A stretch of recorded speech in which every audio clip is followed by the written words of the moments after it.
I have that. Well, so I start over. Hi, I'm an alcoholic. My name's Tony. Sobriety days, April 8th, 1989. What was that again about the book? No. So hindsight is very powerful for alcoholics, but it doesn't help with foresight, right? Because I didn't know what I was suffering from was an illness. And I thought I had a behavioral problem, because you hear people say all the time, I don't drink no matter what. And I tried to drink no matter what. And I was drinking no matter what. Well, we're having fun here today. So now I was drinking no matter what, right? I don't know if anybody was of that type. Oh, here we go. Did we get taken over here? So what happens is... First, hold on, I'll get him out. There we go. I said, hostile take. Nice sharing the family with us. That's what I love about Zoom, eh? It's absolutely fantastic here. Where are we going? It's a little distracting. I think that was an old picture of me. Oh my God. Over the rainbow. So maybe you want to mute everybody and then unmute me? Birds fly. I'm getting him out. He's going. And the dreams that you dream. So yeah, okay, we good. Okay. We good. It's gonna, yeah. They're gonna be. Well, God's showing up at this meeting, so we're gonna have a lot of outside outside disturbances happening here. Right, here we go again. Oh my gosh. We're gonna have a lot of Zoom. So there we go. Anyhow, oh man. Okay, focus, Tony. Is it what's happening here? Are we good? I think. I got, okay, hold on. I have to get. Does somebody want to help her with the Zoom bombers? I'm trying to figure it out myself. Yeah. I put them in their waiting room. They should be both in there. Yeah, you should put them to the abyss. Anyhow, so one of the things that start happening here is I spent a lot of time in the fellowship trying to figure this thing out. You know what I mean? And that's what I thought this thing was all about, was figuring this thing out. So I'd sit and listen to the things that made sense to me. I don't know if anybody was like that here. Well, that makes sense. That makes sense. And the reason it made sense is because I didn't understand the problem.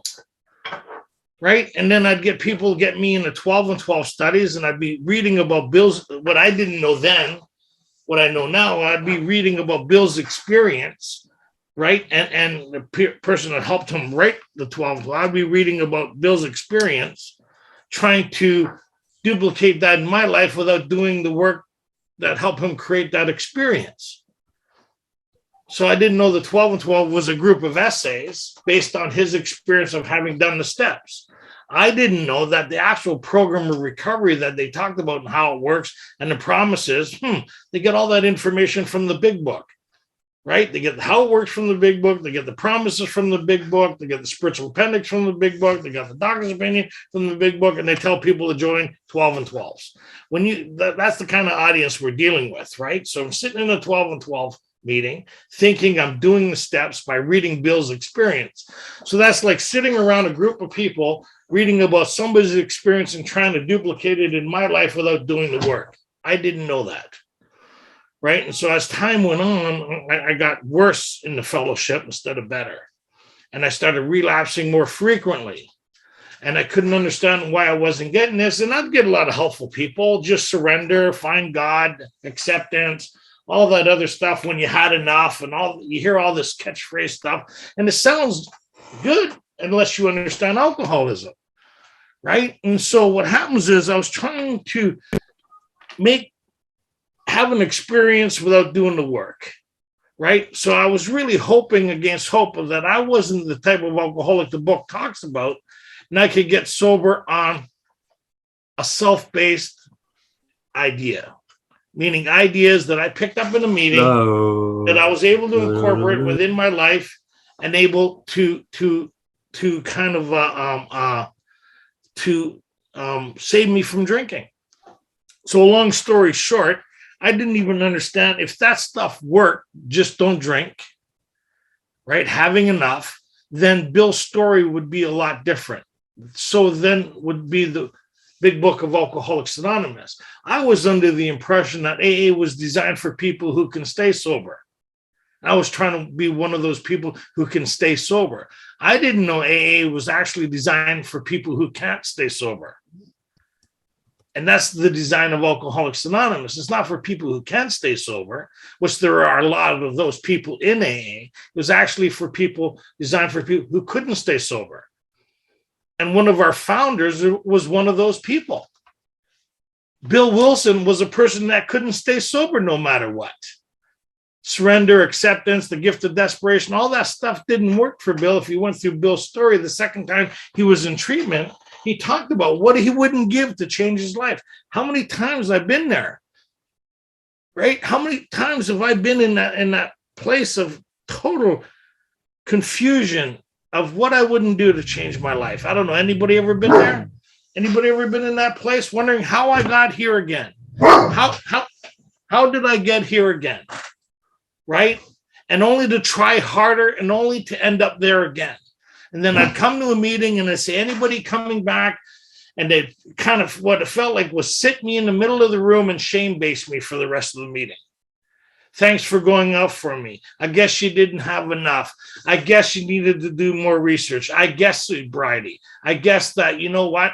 Next time, phone somebody. Next time, blah, blah. Next time, blah. And so I didn't get this thing. So in the doctor's opinion, when they started talking, and I'd hear you don't recover from this thing. How many people has heard that? We don't recover, we're recovering. My sponsor says, you own a big book? I said, yeah. He says, what does the title page says? The story of how many thousands of men and women who have recovered from alcoholism, right? Unless I recover from this thing, there's no escaping it, right? Because this illness has me, I don't have it. And when I started understanding that started to be a real game changer. And one of the best things that they started talking about here as they went through it, that for the first time I found out that the program of Alcoholics Anonymous was actually in the first portion of the big book, not the first 164 pages. It's in the first portion. Right. And when they introduced me to who put this together was the founders of Alcoholics Anonymous. They were introduced to a recipe that was tried, tested, and true that enabled them to recover from an illness that was kicking their ass. Right. They put it in the application and they found something tangible that was working. The impossible started to become possible because you got to remember when they put this thing together in 1934, something really remarkable was taking place without their knowledge of something taking place, right? And that's like most of our stories. Just before this thing happens, we don't know it's about to happen, right? And, which is really cool because how they used to deal with us was lobotomies, right? They'd lock us up in puzzle factories, institutions, like they would like belladonna treatment, shock therapy. That's how they used to deal with people like us. So when we looked at when they took me through the doctor's opinion here, it was pretty remarkable stuff. The introduction to the miracle that was about to take place, right? The miracle of Alcoholics. This is the introduction to the whole foundation to this thing. Because like I said earlier, the title page says the story of how many thousands of men and women who have recovered from alcoholism. The most compelling part of that is the story. Without the story, this doesn't make sense. I know none of this fine group has ever been to court here, right? But if you've ever had the opportunity to stand in front of a judge, everybody wants to know what your story is. Anybody? What's your story? And a lot of times we come to, we want to know what the story is, right? People, what did you do last night? I don't know. You got to talk to that person because I don't know what I did last night. Right? Or if you ever come to out of a blackout, people are questioning you. You say, well, I'm just getting here myself. Like, I'm not too sure what's going on here, right? So the introduction of this thing is pretty profound. And you know what's amazing is the first 11 years, I never got shown this. When I started to get shown this, it started to have depth and weight. It grabbed my attention with the idea there might be a different experience here for me, an experience that I can't create on my own, right? For people like me, right? You hear a lot of people talk about being a real alcoholic. I'll cover that in a second. A lot of people in the fellowship get offended by that, but it's a clarification of what type you are. A lot of people don't know what type of alcoholic they are. because we're chameleons. We come to a meeting, 5 people said they're alcoholic. You go, I'm an alcoholic. Well, what makes you say that? Well, because of all the consequences I've associated with my drinking. The consequences don't make you alcoholic. Well, what makes me alcoholic? So hearing the doctor's opinion, which is really cool, he witnesses this thing that's about to take place and had take place in his facility. He talks about one of the founders of Alcoholics Anonymous. Upon his 3rd treatment, you notice he didn't say 1st treatment, 2nd treatment, 3rd treatment. Upon his 3rd treatment, he acquired certain ideas that he put into practice. And the doctor watched this miracle taking place in his facility and actually had the same person allowed him to work with other people who were of his type, beyond human aid type, because he talked about, a lot of people seem to, that go through his facility are able to get better based on his methods. But there's certain types of people that come through here that don't get better. They're the people that are beyond human aid, the kind he comes to regard as hopeless. That falls under the classification of a real alcoholic, right? Because when we looked at Bill's story, to end up in treatment in 1934 or 33 when he went the first time, you got to be pretty bad off and a willingness to change your life and wanting a different experience. And he thought self-knowledge would do that. How many times did I think self-knowledge would keep me sober? It's a matter of keeping on guard, watching out for this, watching out for that. Don't pick up no matter what. Call your sponsor. Self-based idea of recovery, right? My recovery based on me. And we see that doesn't work because all the way through how it works, not once does it say self-reliance is the answer to your problems, right? But that's how I heard it. I'm drinking because I want to drink. I'm drinking because I'm not going to meetings. I'm drinking because reason. There's a reason I'm drinking. And the reason I'm drinking is because I haven't done the work necessary to recover. That's the only reason I'm drinking. So the confirmation of step 1 is actually another drink. That's the step 1 promise. I didn't like that step 1. Could I have the other step 1? Because if step 1 could keep me sober, why would I need the rest of the steps? Right? So these are some of the things that my sponsor started saying. It doesn't make sense, their approach or the things you're talking about, Tony, because if you could stay sober on step 1 every day, then step 1 wouldn't apply to you. And he used to disturb me with some of the stuff he talked about, right? And then he'd say, let's go look at the book. Because a lot of people share ideas that are not book-based. They're just ideas that they've picked up somewhere along the way. And they say, well, it's working for me so far. So far, it's working for you, but you don't know how long. There's a lot of people that aren't here anymore that thought it was working for them, right? So when they talk about what is the story here, the story of Alcoholics Anonymous is a new story that you couldn't bring about by yourself. If you want what we have, well, what is it that you have? Is a solution beyond anything you could ever imagine as the result of going through a course of action. What course of action? The course of action that's laid out in the big book, not the one in the meetings. Because if I was able to figure this out, then they wouldn't even read how it works, would they? There'd be a big slogan above the speaker. Just sit down, relax, figure it out. But it doesn't say that, right? And we sit in meetings. I wonder how this works. Well, let's read how it works, right? So not that we're kind of. So he talks about here acquiring certain ideas. What are those ideas that they talk about? Well, we understand that now as the program of recovery, right? But in order to get to that place of being sold on this idea, right? My sponsor had to trick me a lot of times. So the first thing he tricked me with was I never asked him to be my sponsor. He just started working with me. I don't remember giving him permission or asking him. He just started working with me. He said, me being in a meeting was consent to sponsorship. And he carried this message to me. I didn't go looking for it. He carried it to me because there's no way I would have asked him to be my sponsor. And there's no way that what he was peddling made any sense to me.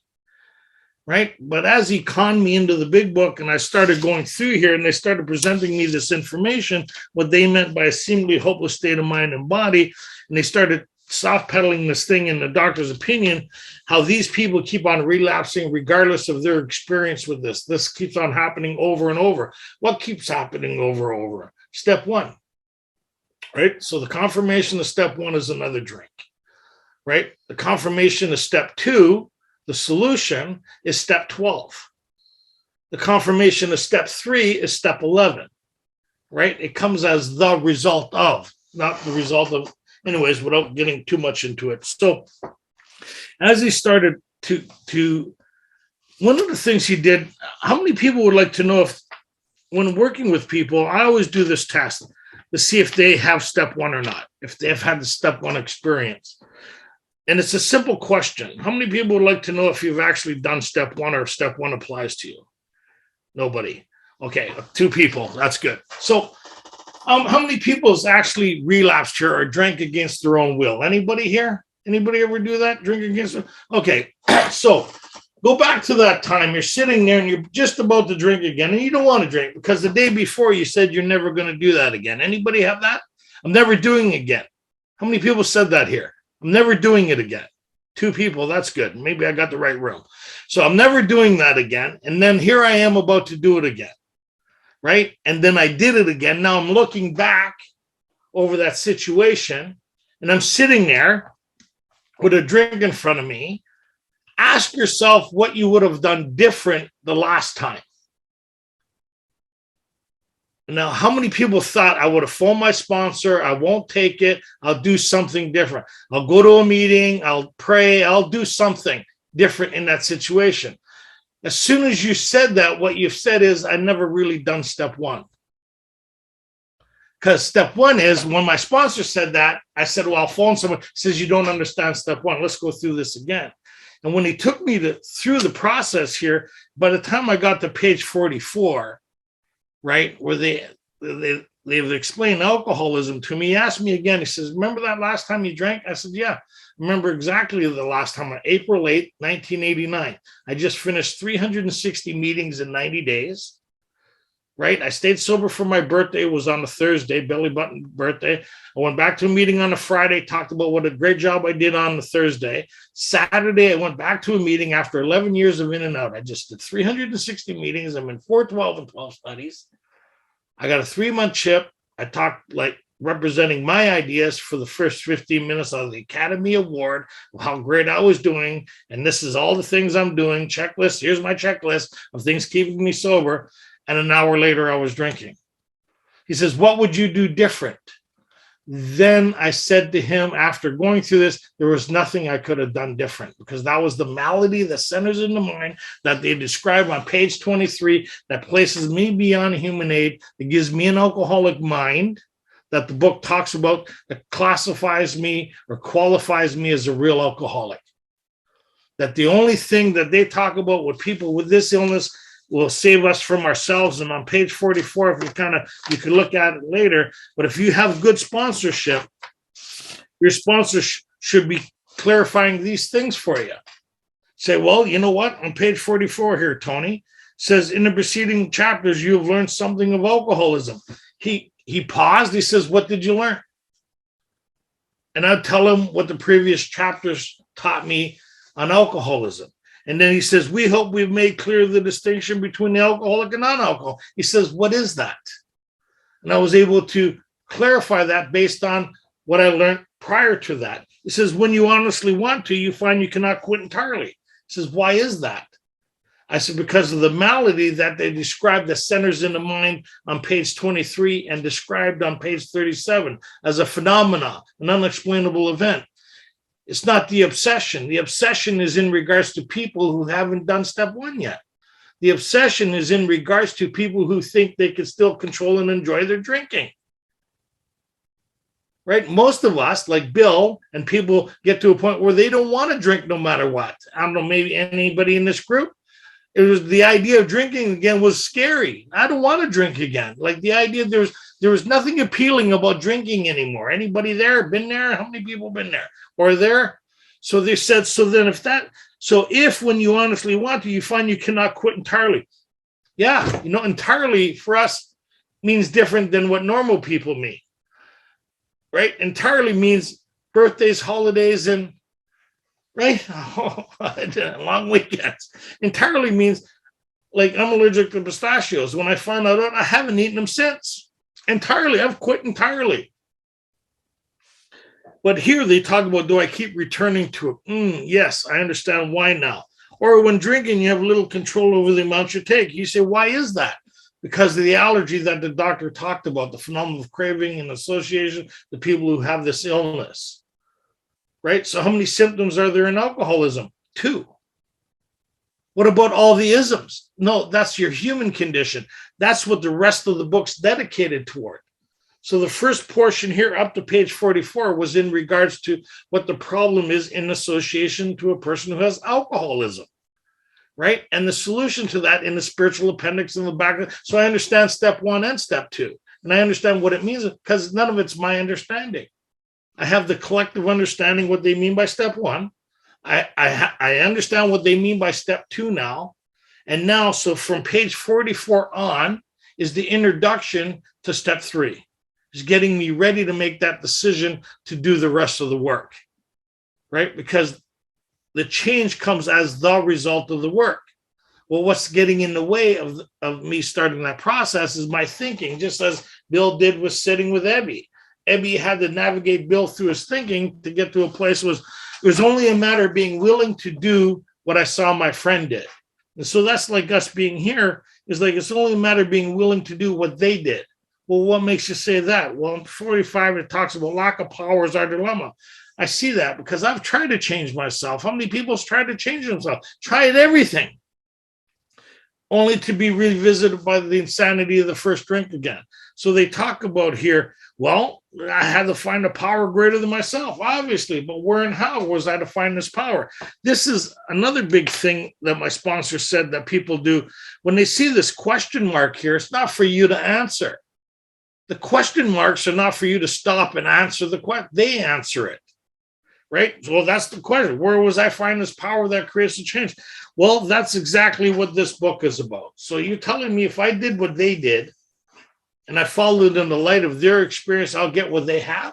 Yes, you'll have the story of Alcoholics Anonymous. You'll have an amazing story. It won't be your story, but you'll be a part of the collective.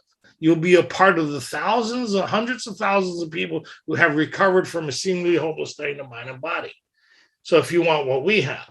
So what I have an amazing story. Why do I have an amazing story? Because I have the story of Alcoholics Anonymous. What story is that? The same story the doctor witnessed in 1934. That took place in Bill's life, one of the co-founders, a guy who he believed that was beyond human aid, right? Which is really amazing to this thing is, as he left treatment for the second time, he was sitting in his kitchen dying of alcoholism. Dying of alcoholism. He had the gift of desperation, surrender, acceptance. He had all that stuff. But what he didn't have was a solution. Right? You could have all the desperation in the world without a solution. It's still desperation. You could bounce along the bottom without a solution. You're still on the bottom. Right? The difference is the solution. So as he sat there drinking in his kitchen, the phone rang, which is really remarkable. He had no idea about what was about to happen to him. But prior to that, when he was in a treatment center for the second time, I believe he set out that beacon to the universe. I need some help here. Right? Like every one of us have done. I need some help. I need something different. And one of God's agents got the memo. He said, yeah, I'll call him. I'll go here. I'll go there. And Ebby got the call, right? This intuition said, hey, Ebby inside says, why don't you give Bill a call? Why don't you go pass on your experience to Bill? Because Ebby was like Bill, who was also dying of alcoholism, and somebody carried a message to him and had it's really interesting how this happened. So Bill didn't call Ebby. Ebby showed up in Bill's life and carried a message to him. And he seen it was obtainable by the willingness to go through this thing, that he could have what his friend had if he was willing to do what his friend did. Nothing more was required of him. So for the third time, he went to treatment under the supervision of his friend Ebby. Ebby took him through a course of action. My friends promised when these things were done, I'd have the elements of way of living that answered all my problems, right? So we see as Bill started going through this, he had his own personal experience with this power that created the change, right? The page prior to that, he was perplexed by his own thinking and couldn't get past that. There's no way he could see of obtaining what his friend was experiencing, but he seen his friend experienced it. He couldn't deny what he was seeing, right? You can't argue with it. He even said his ideas of miracles were revised right then and there. What's sat across the table from him? And the amazing part of how they put this together is it's all inclusive, not exclusive. Right? They put it together where if you're just willing to go through this or willing to go through it, you'll have this experience. It's guaranteed. We promise you. If you do what we did, you'll get what we got. Well, what did we do? This is what we did. It's outlined in here. How do you know if you've done it? You could show somebody else how to do it. If you can't show somebody else how to do it, I hate to tell you, you haven't done it. What makes you say that? Because Ebby passed on that message. Why was Ebby able to pass on that message? Because he did it. He had the collective experience of having it, that he was inwardly transformed, something different. And as he took Bill through this, Bill had that transformation. What transformation? The consciousness of his belief came to him. He was rearranged. This is the second phenomena they talked about. First is the problem, is the phenomena. We don't know why, but this is what it looks like. The solution is the phenomena. We don't know why, but this is what it looks like. So all we can tell you is what it looks like. Right? This is what it looks like when you get it. This is what it looks like when you have it. Why? We can't tell you why. All we can tell you, this is what it looks like if you have it. And if you have it, you kind of go, oh shit, I have that. If you don't have it, you go, I don't know. That don't make no sense. What do you mean you're drinking against your own will? What do you mean you spent the money? What do you mean you ended up with the neighbor's wife? What do you mean what kind of stuff are you doing? You never stop. Like most people stop when they have one or two experiences. Anybody? We have hundreds of experiences saying you shouldn't drink. We say, no, I shouldn't drink with you, or I shouldn't drink that stuff, but I'm not drinking. So we always kind of rationalize this thing. So, that guy who saved my life over 33 years ago introduced me for the first time to the program of Alcoholics Anonymous. And he took me through this, and he didn't interpret. He says, do you understand what they're saying? This is not open to interpretation. This is their experience. Do you understand what they're talking about? Yes or no? There's clear-cut directions in here, right? They said if you've carefully followed directions, you'll experience what they're experiencing. And what is that? I've recovered from a seemingly hopeless state of mind and body. I no longer deal with alcoholism. What I deal with is my human condition through spiritual principles that keep me connected to a power greater than myself, that enables me to live a life beyond anybody's expectations for me, including my own. I have the story of Alcoholics Anonymous. I have an amazing story. And if you want what we have, and are willing to get in the lengths to get it, then you're ready to take certain steps. What steps are those? They're laid out in the first portion of Alcoholics Anonymous. I've never met anybody who's ever done this out of the book, the way it's laid out, who's incorporated this thing in their lives, who didn't get that connection, the consciousness of this connection, who's ever maintained it, who's ever relapsed. In the last 33 years, I've never met one person who's ever done this, the way it's laid out, and who's ever relapsed. I've met thousands of people who've attempted or done other methods who are still not sober. Thank you for allowing me to reinforce this thing within my own life, and hopefully you got something out of it. Thank you.